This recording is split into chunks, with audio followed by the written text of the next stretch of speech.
Mother decided to announce at my rehearsal dinner that my deceased father wasn't my biological dad and her new husband is. I uninvited her from my wedding.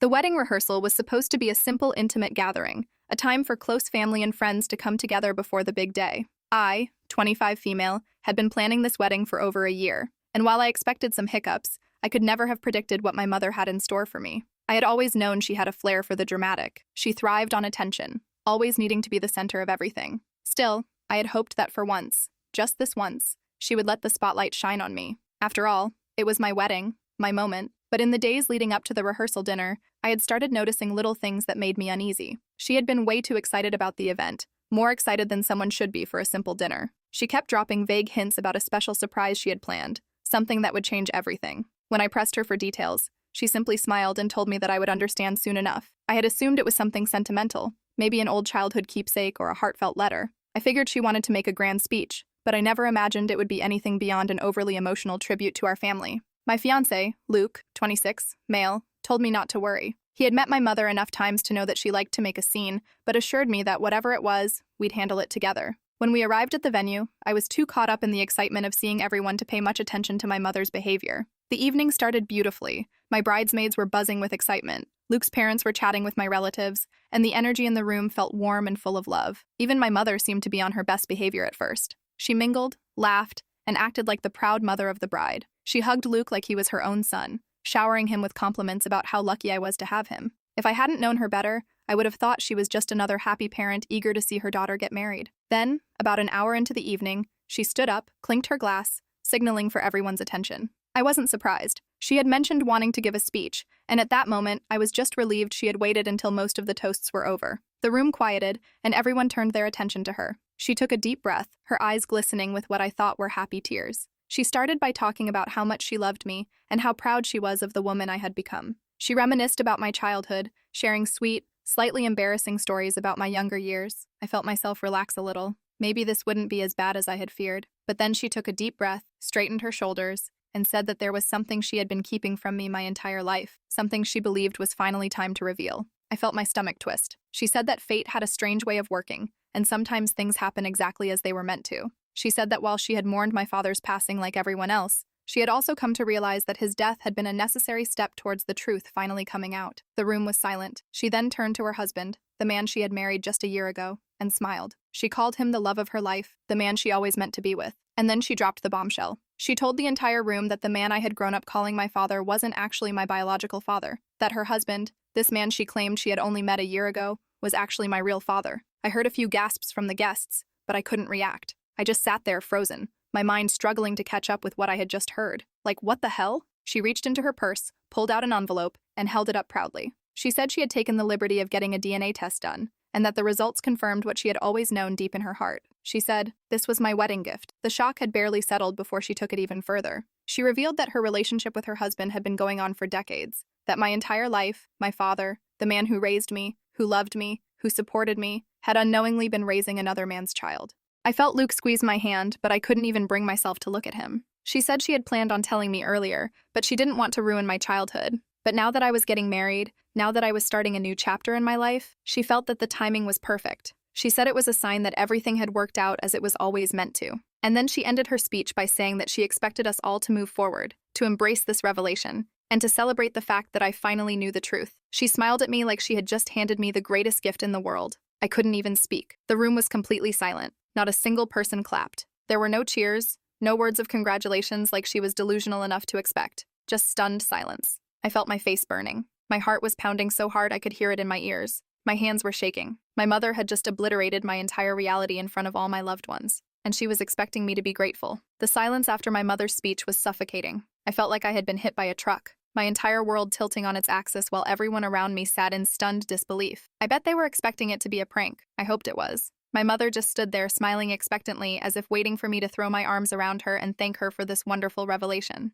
Meanwhile, my so-called real father sat beside her, looking far too comfortable for a man who had just been revealed as a lifelong affair partner. Luke was the first to move. I felt his grip on my hand tighten as he leaned in close, his voice low but firm as he asked if I wanted to leave. That was when I finally snapped back into reality. No, I said I wasn't going to leave my own rehearsal dinner just because my mother decided to hijack it for her own soap opera moment, but I needed a second. I pushed my chair back and stood up. All eyes were on me, waiting for some kind of reaction. My mother looked pleased, as if she had just gifted me the most valuable piece of information I could ever receive. I could see the smugness in her eyes, the self-satisfaction of someone who believed she just orchestrated the most heartwarming moment in family history. I needed to get away from her before I did something I'd regret. Without a word, I turned and walked towards the exit, feeling Luke follow closely behind. As soon as we stepped outside into the cool evening air, I let out the breath I hadn't realized I was holding. My hands were still shaking and my heart was pounding out of control. I turned to Luke, barely able to form words. Did that really just happen? He ran a hand through his hair, looking just as dumbfounded as I felt. Yeah, he said. That really just happened. I pressed my fingers to my temples, trying to process everything. My mother had been lying to me my entire life. My father, my real father, the man who raised me, died without ever knowing the truth. And now, just days before my wedding, she decided to reveal that I had been nothing more than the product of a decades-long affair. Luke asked if I wanted to go back in, or if I wanted to leave for the night. I wasn't going to let my mother run me out of my own event. I needed to go back in, but I wasn't doing it without a plan, even though it may be a rage-induced plan. After a few deep breaths, I squared my shoulders and walked back inside. The room was still eerily quiet when we returned. My mother had settled back into her seat, chatting away with my so-called biological father as if nothing had happened. Some guests were whispering amongst themselves, while others kept throwing nervous glances in my direction. They were confused about whether to leave or stay. I took my seat, but this time I didn't look at my mother. I didn't acknowledge her or the man sitting beside her. I acted as if they didn't exist. It took a few minutes, but slowly the conversations in the room started to pick back up. People were still uncomfortable, but at least they were trying to move forward and not make it awkward. That was when my mother, seemingly unable to handle not being the center of attention for more than 5 minutes, spoke again. She said she understood that I was overwhelmed, but she really hoped I would take this news as the blessing it was. She said that fate had given me a second chance to have a real relationship with my biological father, and she hoped that in time I would come to see the beauty in that. I stared at her, barely able to believe the words coming out of her mouth. She wasn't apologizing. She wasn't acknowledging how deeply inappropriate her announcement had been. She was trying to spin this as some kind of heartwarming family reunion, like this was all meant to be. I told her she was out of her mind if she thought I was going to just accept this and move on. I said that she had not only lied to me my entire life, but had used my father's death as some kind of justification for finally revealing the truth. And on top of that, she did it in the most humiliating, self-centered way possible by making my wedding rehearsal all about her. Her face fell as if she had expected nothing but gratitude from me. She said she didn't understand why I was reacting this way. She said that in the end I was still me, and having a different biological father didn't change that. I told her it changed everything. I told her that my dad, my real dad, had loved me unconditionally without ever knowing the truth, and she had let him go to his grave believing in a lie. And then I asked her the one question that had been burning in my mind since the moment she dropped this bombshell. Did my dad ever suspect? Her eyes flickered with something. Guilt maybe, or discomfort. But she shook her head. She said that as far as she knew, my dad had never questioned my paternity. He raised me as his own without hesitation. And that was the moment my heart completely shattered. I told her that she had taken something from me that I could never get back. The chance to ever tell my father the truth, to ever have a real conversation with him about it, to ever hear his voice one last time, knowing everything. And she had done it all so selfishly, not even stopping to think about the consequences. My mother scoffed, saying that I was being dramatic, that it wasn't like I had lost anything. She said that my real father was sitting right there waiting for me to acknowledge him. I turned and looked at him for the first time all evening. He had been sitting silently, his hands folded on the table, watching everything unfold like an observer at a show. He hadn't spoken a word. I asked him if he had anything to say for himself. He hesitated before saying that he had always wanted to be in my life, but circumstances had made it impossible. He said he understood if I was upset, but he hoped we could move past it and start fresh. I told him I had no interest in starting fresh with a stranger. Then I turned back to my mother and said she was no longer invited to my wedding. She blinked as if she hadn't actually considered that possibility. She started saying that I was being ridiculous, that I couldn't seriously mean that. I said that she had made it clear tonight that she didn't respect me, my father's memory, or my wedding. She had turned my rehearsal into a circus, so I was making sure she wouldn't do the same to my actual wedding. She started crying, saying that she was just trying to do something meaningful for me, that she thought I'd be happy. I told her she had mistaken her own selfishness for something meaningful. Then I stood up and told the staff to bring me the guest list. She wasn't going to be on it anymore. My mother sat frozen in her chair as I told the staff to remove her from the guest list. Yes, my wedding planner was there too. I had already warned her of the possibility of drama happening, and her staff were ready to step in whenever. For a moment, I thought my mother might finally understand the gravity of what she had done. But then, just as I expected, she let out an incredulous laugh, shaking her head as if I were the ridiculous one. She said I was taking things too far. She insisted that this was just a miscommunication, that I was acting out of shock, and that she was willing to sit down and have a calm conversation about this. I told her there was nothing to discuss. She made it clear that she had zero respect for me, my father's memory, and my wedding, and there was no coming back from that. She scoffed and said I couldn't possibly mean it. She said I was letting my emotions get the best of me, and I would regret this decision later. Luke finally spoke up, and he told her that I had every right to feel betrayed, and if she truly cared about me, she would have never pulled a stunt like this in the first place. She waved him off, saying he didn't understand because he wasn't a mother. She said that one day when I had children of my own, I would see things differently. She said she wanted me to be happy because now my real father got to walk me down the aisle. She told us to let bygones be bygones. I told her that if her mother meant behaving like her, then I wanted no part of it. I told her that her husband was never going to walk me anywhere, much less down the aisle at my wedding. That shut her up for a second, but then she switched tactics. Her eyes welled up with tears as she said she never meant to hurt me. She claimed she thought she was giving me a gift by finally telling me the truth, that she thought I would be happy to have my real father by my side on my wedding day. I turned to the man she kept referring to as my real father and asked him what he thought about all this. He looked uncomfortable but said that he had always wanted to know me and had been waiting for the right time. I asked him if the right time just happened to be 2 days before my wedding at my rehearsal dinner in front of my entire family and friends. He had nothing to say to that. I told him that if he truly cared about getting to know me, he wouldn't have let my mother spring this on me in the most humiliating way possible. I told him that if he had an ounce of decency, he would have reached out privately and given me a choice in the matter. Instead, he sat there and let her do all the talking like he was waiting to see how I would react before deciding whether or not he wanted to claim me. He started to protest, but I wasn't interested in hearing it. I turned back to my mother and told her she wasn't coming to my wedding. Not as a guest, not as a mother, and definitely not as the woman who thought she could rewrite my entire life story to fit her convenience. She looked at me like I had slapped her. She said I was breaking her heart. I told her she broke mine first,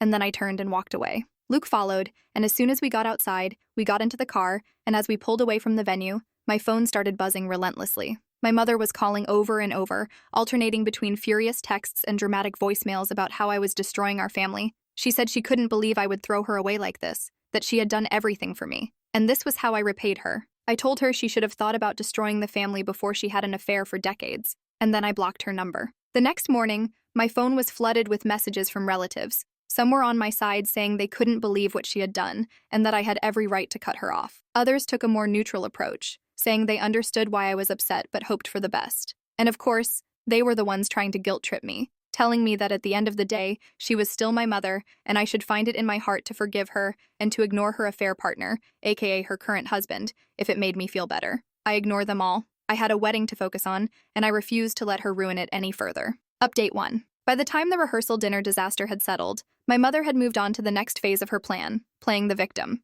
I really didn't want to deal with her a day before my wedding. I wanted to go to my father's grave and ask for his blessings today. But with what face do I go down there and ask him? She started telling anyone who would listen that I had overreacted, that she had only been trying to do something special for me, and that I had cruelly thrown her out of my wedding over a simple misunderstanding. She conveniently left out the part where she had lied to me my entire life, or the part where she had reduced my father's death to nothing more than an inconvenience, so she could finally reveal her secret, or the part where she had handed me a DNA test like it was some kind of wedding gift. The worst part, some people actually bought into her sob story. My aunt, her sister, called me up saying that while she didn't agree with how my mother handled things, she thought I should be the bigger person. She said that my mother was heartbroken and just wanted to make amends. I asked her if my mother had apologized. She hesitated before admitting that no, my mother was still insisting she had done nothing wrong. I said I wasn't interested in amends with someone who couldn't even acknowledge their mistakes. Then my mother's husband, my so-called biological father, reached out. He sent a long message saying he understood that I was upset, but hoped I would give him a chance. He said that he had been waiting for this moment for years and wanted nothing more than to be in my life. I questioned him. Why hadn't he told me this before my mother and him had gotten married? He had so much time. They had so much time. Yet they waited for my rehearsal dinner and absolutely humiliated me. His reasoning was that he wanted to walk me down the aisle. I left his message on read. I had spent my whole life believing I was my father's daughter, the man who raised me, who loved me, who never once made me feel like anything less than his. And now, just days before my wedding, they wanted to rewrite my entire identity for their own convenience. No, I wasn't playing along with their twisted fantasy. So, I doubled down. I called the venue and made sure my mother's name was off every single guest list, seating chart, and access list. I told my wedding planner that under no circumstances was she allowed near the event. I made sure security had a picture of her just in case she tried to pull anything. And then, just to drive the point home, I sent my mother one final message. I told her that she had made her choice when she decided to drop this bombshell in the most selfish way possible. She had chosen to ruin what was supposed to be one of the happiest moments of my life, and in doing so, she had lost the privilege of being part of my wedding. I told her she wasn't welcome, and if she tried to show up, she would be escorted out. Then I blocked her on everything. She thought she could control my life. She thought she could manipulate me into accepting her version of reality. But she underestimated me. This was my wedding, my life, and I wasn't going to let her dictate how either of them played out. She had made her bed. Now she could lie in it. A lot of y'all are asking for a wedding update, so I'll summarize everything as best as I can. The morning of my wedding was peaceful, exactly the way I wanted it. No last-minute drama, no unexpected guests, no tension hanging over me like a dark cloud, just my bridal party, my soon-to-be husband, and the excitement of the day ahead. Looking back, I don't think I had processed the whole situation. And honestly, I think it was better that way. I didn't want to break down and cry. I just wanted to be happy like my father would have wanted. I didn't want to disappoint him. My mother already had in my heart. I was always going to be his daughter. I could feel it, and nobody was going to tell me otherwise. I had kept everything locked down tight. My mother was officially cut off from any involvement. And after the chaos she caused at the rehearsal, I had made sure she wouldn't have any way of crashing the actual wedding. Yet despite all my precautions, a part of me still expected her to pull something. I had spent my whole life dealing with her selfish antics. Why would she suddenly back down now? But as I sat in the bridal suite getting my hair and makeup done, sipping on champagne with my bridesmaids, something strange happened. Nothing. There were no frantic phone calls, no texts demanding to be let in, no random family members trying to pressure me into changing my mind. It was quiet. Luke had checked in earlier, making sure I was okay, and he told me that security was fully aware of the situation. If my mother, even so much as stepped foot near the venue, she would be escorted out immediately. He also told me that my father's family had handled everything. There wouldn't be any drama. I didn't know how to feel at that moment, but that reassurance allowed me to finally let go of the stress. I almost thought they would disown me. I was scared about the future. But this was my day, my moment. The ceremony was beautiful. Luke and I exchanged our vows in front of our loved ones, surrounded by warmth and love. My dad's side of the family had all shown up offering their full support. And as I walked down the aisle, it was my uncle, the man who had stepped up for me when my father passed, who had the honor of giving me away. I knew my dad wasn't there physically, but I felt him with me. It wasn't about DNA, it was about love. By the time the reception rolled around, I felt light and happy. My uncle told me that I would always be my father's daughter, no matter what my mother and her DNA test said. I cried when I heard that. I couldn't hold back any longer. My aunt was trying to dab the tears before they ruined my makeup, which was funny. Guests laughed, danced, and enjoyed themselves. The food was great, the music was perfect, and most importantly, there was no drama.